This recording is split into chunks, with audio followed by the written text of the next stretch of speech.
Broadcasting from the business capital of the world, this is the Podcast Business News Network. This is one of those topics that you don't hear people talk that often about, but it's one that's very powerful. It's a part of life. And when people pass over, what actually happens? And what should you be doing to make that transition to the other side energetically better? She knows a lot about that. We're going to dig a little deeper into that. She's a Reiki master, a teacher, intuitive life coach, clairvoyant medium, and she joins us again today. Joan Widen is with us. Hi, Joan. How are you? I'm great. Thanks, Steve. Thanks for having me. Good to have you here. Yeah. So when somebody is about to pass, I know that a lot of people call upon you to, I guess, be the bridge in some way to help that transition take place. When they call you and you're there, with a loved one sometime before a passing, what do you actually do? What takes place at that time? So what actually takes place is when someone calls me, most times their loved one's spirit is already contacting me. So for example, I had one family call me and say, okay, well, you have to get here as soon as possible because it could be any time. I actually had to tell spirit to stop talking to me so I could actually drive in rush hour traffic to get to see her before she passed. I'm like, okay, if you don't want me to die before I get there, you need to stop showing me everything so I can actually see where I'm driving to. So basically, they're very strong. Their body is still alive. Their spirit is still attached because the body is still alive. And then once I get there, it's more of a smooth transition. So I'm healing to help them transition to the other side. So there is lots of spirits there. So they're people that are waiting to meet them. They are still there. It's quite an amazing experience, but also an experience that's different because death can be a thing that it's hard to witness at the same time, watching the body die. But at the same time, it's, a beautiful experience to witness spiritually because you see all the souls coming there and welcoming them. Do you feel that when somebody crosses over, that the energy it doesn't go away? It's always here. Their energy is here, even though they may be someplace else, or physically they are. Is it here all the time? It definitely is here all the time. The only difference is when they actually transition, their energy is way more lighter and it's not, shall we say, kind of tied down to the body, right? And so they're more free, they're more light. It's easy for them to show more things. It's honestly, I just feel like it's just a release for them. And it's a very happy thing. So is it in line with, let's say, when we ask for a sign or we get signs from, let's say, somebody that has passed over, is it because their energy is here anyway? Absolutely, right? Our loved ones are always with us and they're omnipresent, right? So they can be here or they could be, in my case, like I have family in the Philippines, so they could be in the Philippines. There is not one specific place where they can be. Again, with energy, there is no time or place, right? It just is. I've been looking at the metaphysical world for many years and never dug deeper into it other than the past year or two, especially the energy part, and have always believed what you said. And after my mom passed about 3 years ago, it really came clear. I know she's around, and anybody can just say that. I see the signs. I ask for them. I get them. Yeah. I feel it. I can't. And I'm the biggest skeptic on the planet. And I've worked with, people like you, big psychics, everything. And you can't deny when you get a sign and it's so specific. So I have to believe that, yeah, they are around us. Maybe their energies are stronger than others. Let's say you have 2 relatives, 3, whatever passed, but one is standing out more than the other. Why that is, I don't know. Maybe you need them more. I don't have that answer. That too, but sometimes it's also their personality when they were alive. One stood out more than the other. I don't doubt that. Do when you you know what I think of mean? it. It's like, oh, wait, no, me first. Yeah, yeah, yeah. You will listen. I'm sending you a That's right. signal, and you will listen. It's coming through Right. Or now. you have that belligerent aunt that says, no, you must do this. Listen to me. And Mhm. she's still the same way on the other side, right?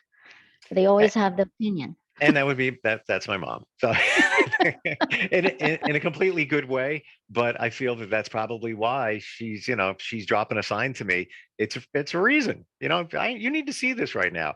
But that's where, after all these years, where I really felt the presence of, there's an energy there, and I truly believe, like you say, that th- people that pass over, the energy is here. It's everywhere around us.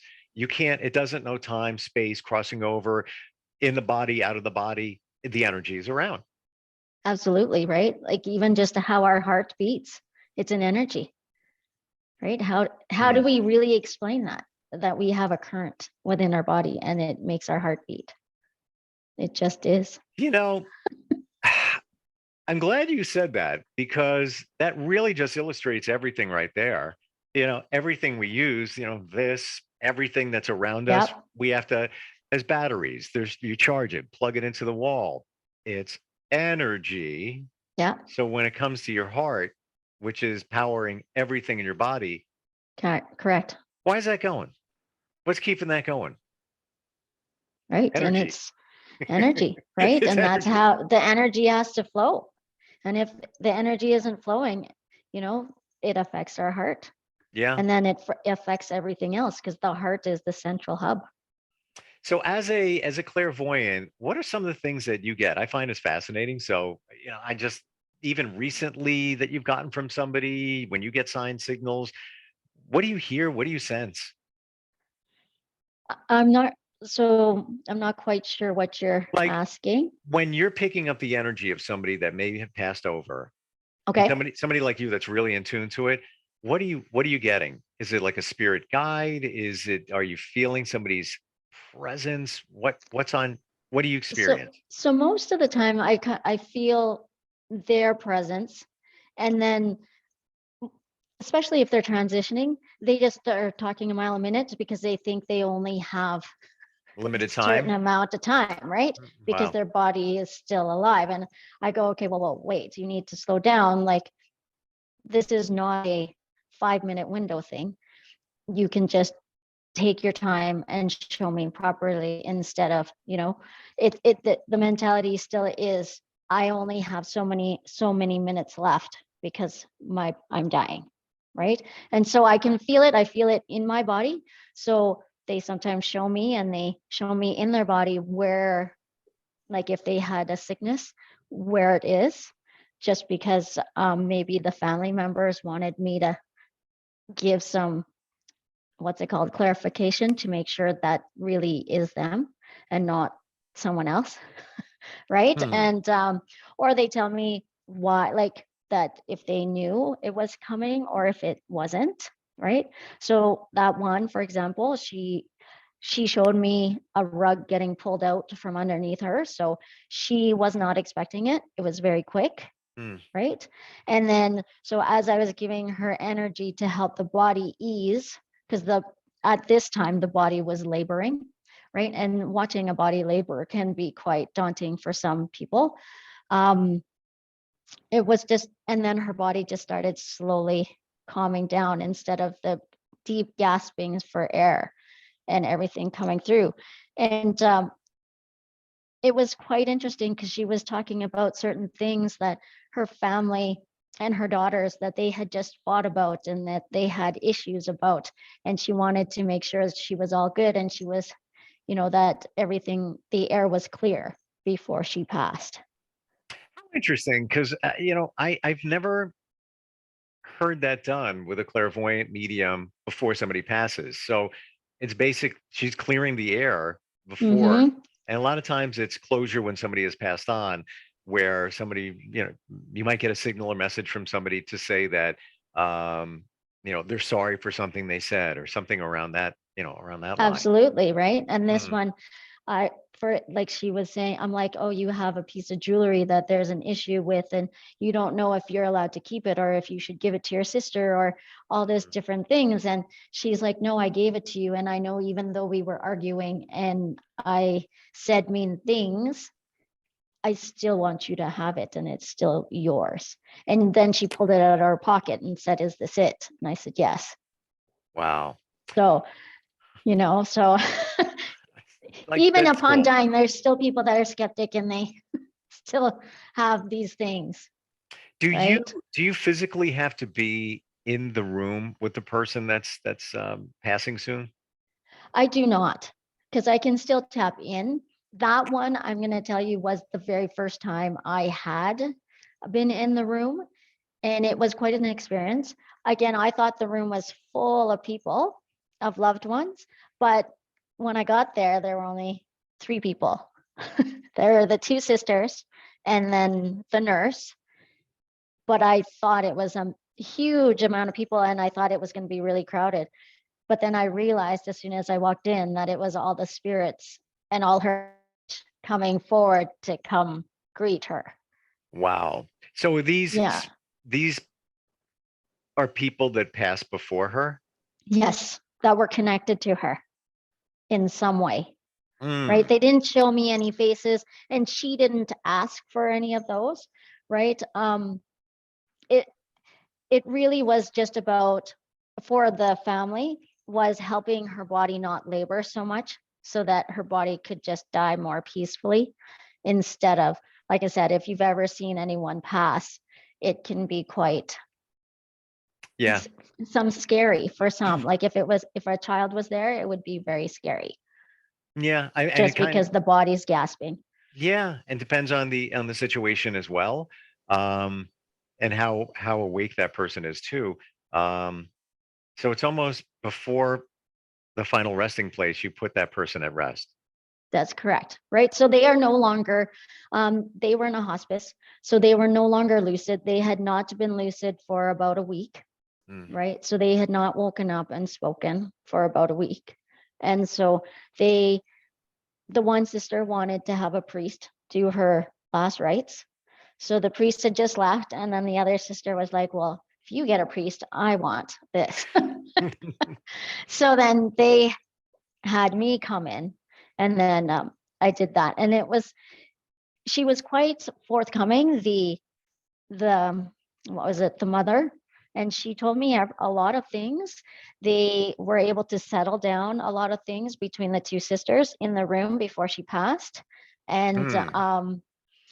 and then what was it, and then the doctor walked in, and then she goes, okay, now you need to get out. Well, she said, she put a cuss word in there, but she said, now you need to get out. I'm like, okay. I'm like, I was just finishing up anyway. She goes, no, get out. And I'm like, all right. This is the mother that's laying dying. And she goes, the hot doctor is here. You need to get out so I can enjoy my moment with the hot doctor before I die. All right. So this is the message that you got from mom that Yeah.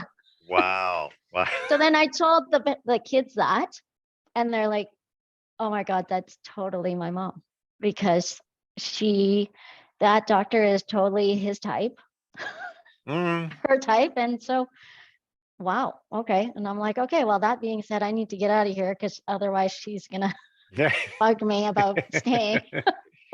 Okay, so that brings up a thought. Do, do things follow you? Like, let's just say I'm not leaving. She wants me to leave Hot Doctor in here, but I'm not. I got things to do and talk about. Could her spirit follow you past that day and say, "I told you to leave. I wanted you to leave at that time, and you didn't." Is that possible? Has it ever happened? It has actually, that lady, she did. And I'm like, okay, well, we Wow. went through a ton of stuff that day. Um, if you want your kids or your daughter to talk to me again, they know my number. You have to get them to contact me. I'm like, I'm not going to contact them and say, oh, by the way, all this stuff. I'm like, that's not how this works. If you want them to talk to me, you go you haunt them, not me. Mm. Right. And I also set boundaries and I say, okay, from this time to this time, I don't want to be bothered. Right. So please don't come walking, and saying, oh, like if I'm walking past someone, I need to tell you this. And I'm like, no, I don't, I'm not that kind of person. I'm So I off. just don't, I'm off. Yeah. I'm off. When I'm with my kids, I'm off. Unless it's like, so it's kind of like, that movie Ghost, where Hmm. he's like, I'm going to just sit here and tell you, so he sang until it's kind of, unless it was something like that and they just wouldn't relentlessly leave. But for the most part, it's no, I told you to leave. Just like someone that came to your house, if you didn't want them to be here, you would just tell them to leave and they would leave. I'm getting more different views of all of this that I never knew existed. So has it ever been okay? So here's my question. I've always heard that if you're going to connect with somebody energetically, Yeah. that you need to have their permission. So now we have somebody that's not lucid. Okay. How do you get the permission of that person to allow you to tap into their energy? That's a great question, because their daughters contacted me. Actually, the social worker had contacted me. So I had no clue who this person was, but she already started talking to me as soon as the daughter said yes. Hmm. So it was almost like her children gave her the permission to come and talk to me already. Do you know what I mean? I had no clue who she was. I didn't know her name. I didn't Wow. know her age. All I knew is she was in a hospice and her body, she was dying imminently. And if I could drive as fast as I could to try and do that in Wow. rush hour traffic. So Unbelievable. yeah. How far away was that from you? That was about, typically it would have only been 15 minutes, but I think it was about half an hour to 40 minutes because it was rush hour traffic and she was downtown, close to downtown. Gotcha. Okay. I have Right. to a confession in all the time that we've talked. You're in Canada. Yeah. The first time ever I even had an indication you were was just now when it was about. I would have never known. Oh, I don't know. And not that it matters, but people, I'm from New York. So people are like, yeah, a boot. a boat. Thank you. Oh, I don't, I get the, how come you don't sound like New York? Come on, talk like oh. that. It's like sometimes it comes out, but yours just did. It was actually kind of funny. Is she really from Canada? Because I'm not hearing anything else. And how long you been in Canada? I have been in Canada for 48 and a half years. Oh my gosh. Okay. Wow. All I right. just aged myself. Would have never known. I would have never known from looking at you or your about.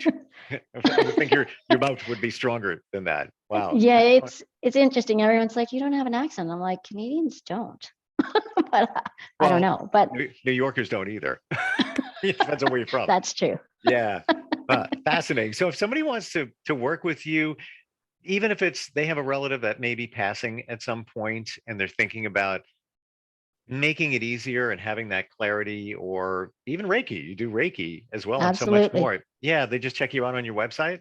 Absolutely. Or you can give me a shout at 403-889-9088. It's a very easy number. Mm-hmm. You can text me at that, actually, would be best. Gotcha. And when it comes to Reiki, that of course that can be done virtually, right? Absolutely. Again, how Reiki works is I use my body visually, and then I ask them to show me in my body.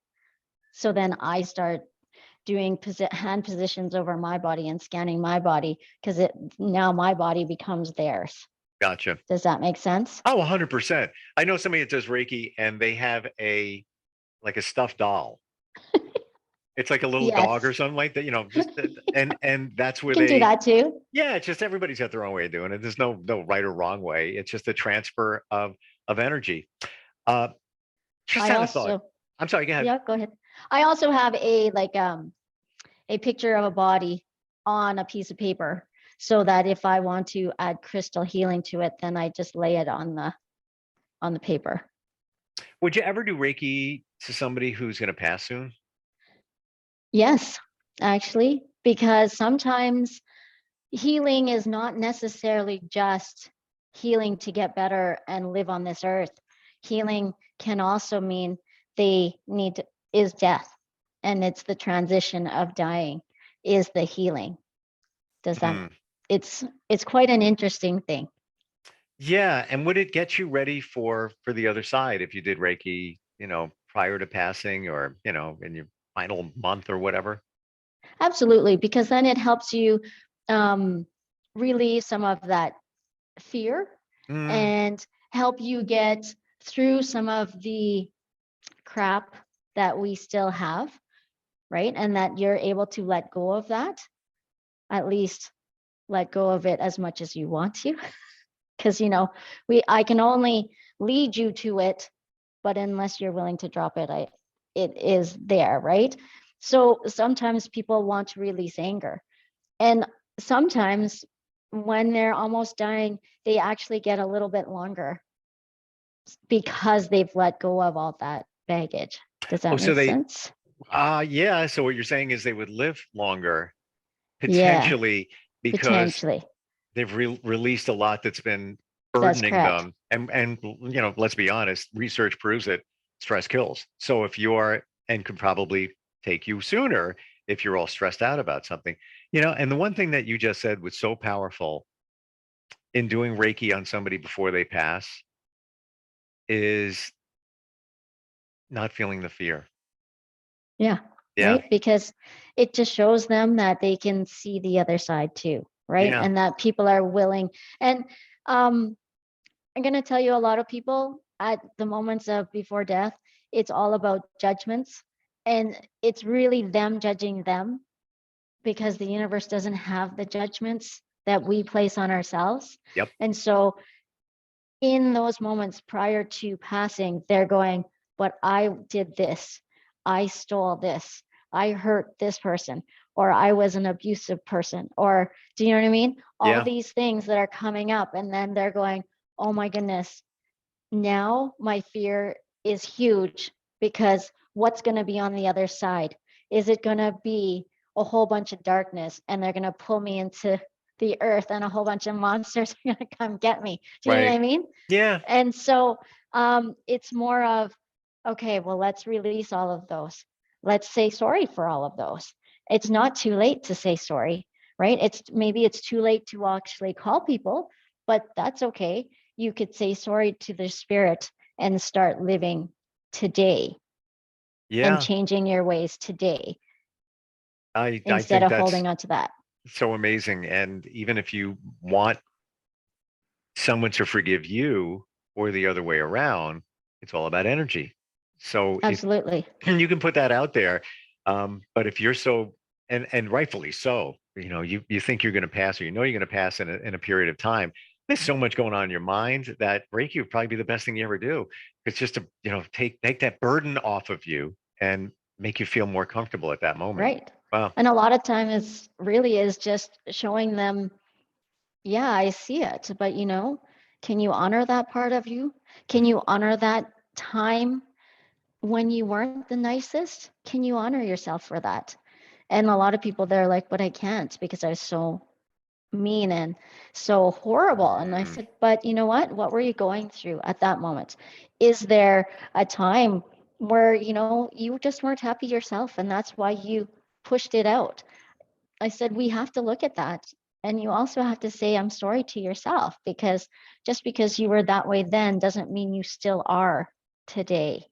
And it's Yeah. time to just release it. It's Release is quite, that's the best word. yeah, Release it. Yeah. And having had Reiki before we met, with other practitioners, um, it works.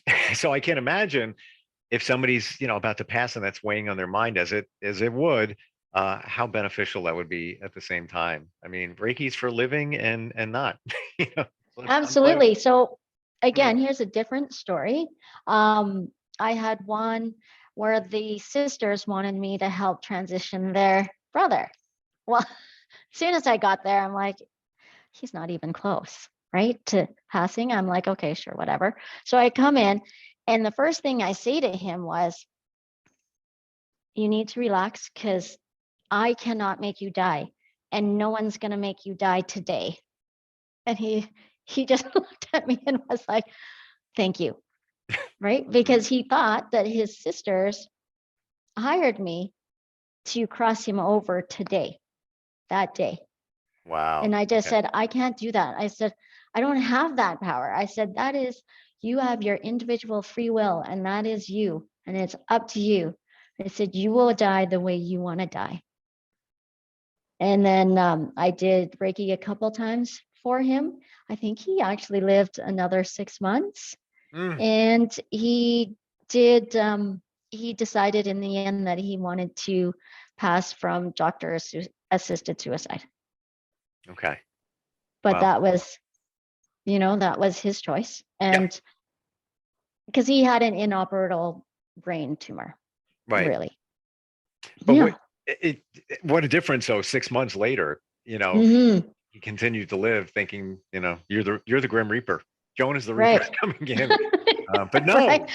quite the opposite, to make you feel better and feel alive.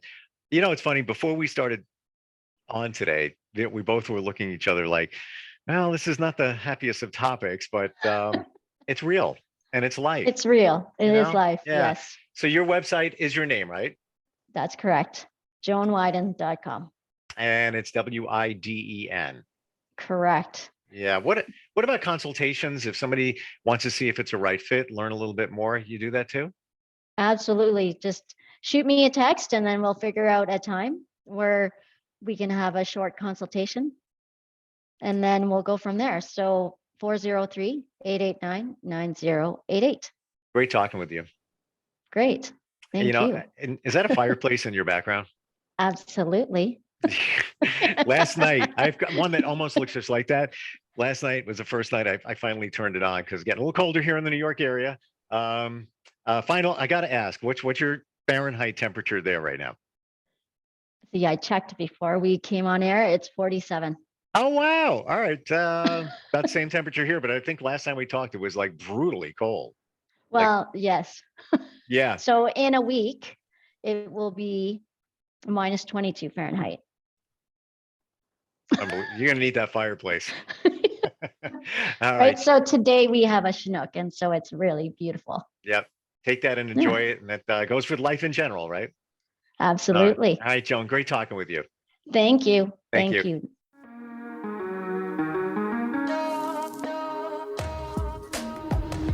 Broadcasting from the business capital of the world, this is the Podcast Business News Network.